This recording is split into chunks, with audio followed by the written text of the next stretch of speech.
ustedes le llaman la mayor crisis humanitaria del mundo. ¿Qué está ocurriendo en Sudán? ¿Cómo describirías las cosas? Sudán lleva, eso, como decimos, 2 años inmersa en un conflicto entre los dos grupos armados más grandes del país.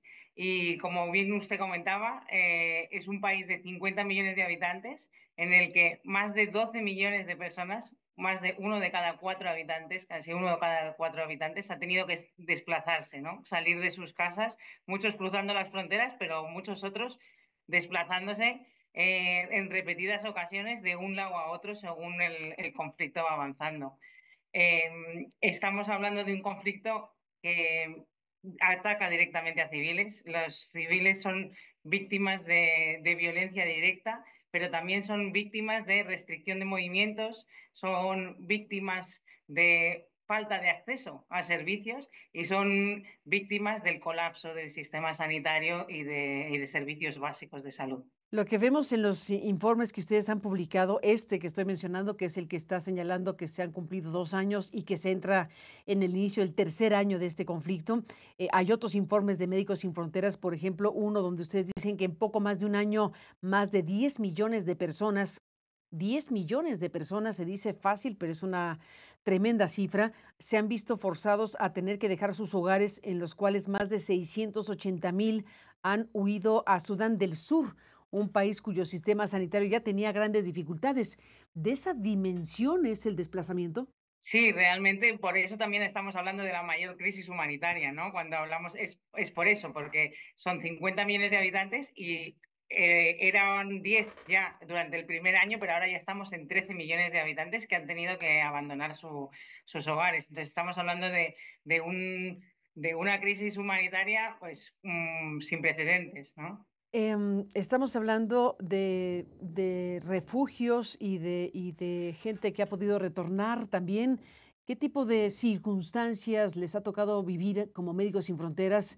Eh, ¿En dónde la gente se puede refugiar? Además de desplazarse masivamente hacia a esta zona de Sudán del Sur, ¿hay algún tipo de refugio para estas personas? El problema es que al haber tantas personas que se están desplazando, como tú bien dices, hay muchos que se están desplazando hacia Sudán del Sur, otros que han cruzado la frontera con Chad y están viviendo en campos de desplazados que están casi en medio del desierto, ¿no? Sin ningún tipo de acceso ni ningún tipo de estructura. La gente que ha vuelto a Sudán del Sur son mucha gente que son de Sudán del Sur y estaban buscando refugio, estaban buscando una vida mejor en Sudán cuando les pilló este conflicto en Sudán y han tenido que regresar, ¿no? A un país, a Sudán del Sur, como tú dices, que es un país con una estabilidad muy débil, ¿no? Y con poca capacidad de desarrollo y por lo que ellos habían abandonado ese país y ahora se ven obligados a volver. Incluso es eso, esto es una parte pequeña de estos 13 millones, o sea, es un porcentaje, pero todavía tenemos mucha gente que se ha desplazado dentro del país y como decía, se están desplazando continuamente porque el conflicto se va moviendo y se han tenido que desplazar varias veces y vivir en zonas improvisadas. El tema del hambre. Veo también un dato muy fuerte, la hambruna generalizada que se está afianzando, dice aquí. La ONU ha señalado en Sudán la hambruna es un tema principalísimo. Sudán es actualmente el único lugar del mundo donde la hambruna ha sido declarada oficialmente en varios lugares. El único lugar del mundo, hay que subrayar la frase, en donde se ha declarado oficialmente en varios lugares. Si de emergencias hablamos, la emergencia del hambre es principalísima, tal cual. Sí, de hecho, son 2 años, como decíamos, muchas zonas de Sudán han estado completamente sitiadas, se ha bloqueado el aprovisionamiento, esto ha hecho que los mercados estén diezmados y además la población no ha tenido acceso a la agricultura, no ha podido cultivar. Y normalmente es en la época de lluvias cuando hay mayor malnutrición, pero luego se siembra y cuando se cosecha, esa malnutrición como que se alivia un poco, ¿no?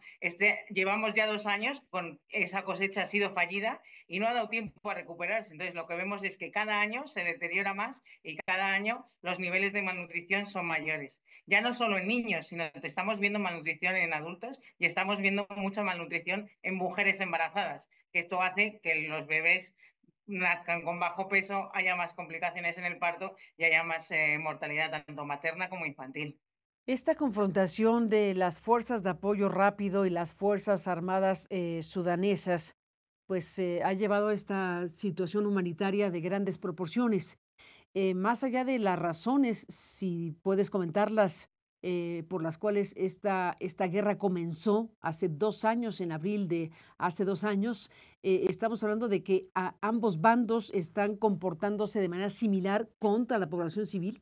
Sí, realmente es eso, como hemos comentado, estamos viendo ataques deliberados contra infraestructuras, estamos viendo bombardeos de mercados. En el día del mercado, cuando hay más gente, estamos viendo bombardeos en estaciones, en gasolineras. Hemos visto dañadas puentes, ¿no? Que dan acceso pues es eso, a cruce de caminos y a más aprovisionamiento de mercados. Se está viendo es eso, un ataque deliberado contra lo que son los servicios de la población civil. En el caso de la organización de la que formas parte, Médicos Sin Fronteras, entendemos también que han puesto foco también a su trabajo con vacunas, ¿cierto? Intentos de vacunación masiva, principalmente en las niñas y los niños. ¿Qué han podido hacer? Estamos vacunando, estamos intentando llevar vacunas a todos los sitios donde estamos. Nosotros estamos trabajando ahora en 11 de los 18 estados y todavía en muchos sitios donde no estamos llegando. Estamos trabajando en pues más de 20 hospitales y más de 40 estructuras de atención primaria. Y claro, vemos que uno de los graves problemas, que es durante estos 2 años, como decíamos, ha habido un colapso del sistema sanitario, entonces se ha interrumpido incluso el programa de vacunación. Hay muchos niños que durante estos 2 años no han recibido ni una sola vacuna. Y esto es un llamamiento, es un esfuerzo que estamos haciendo nosotros en los proyectos donde estamos interviniendo y en las estructuras médicas donde estamos trabajando, pero también estamos haciendo un llamamiento a las autoridades y a las otras agencias humanitarias para que pongamos la prioridad en la vacunación, porque realmente es eso, un niño sin vacunar tiene mucho más riesgo de que haya sarampión. El sarampión hay más riesgo de desnutrición y al final es un ciclo que hace que haya una mortalidad mucho más elevada. Realmente es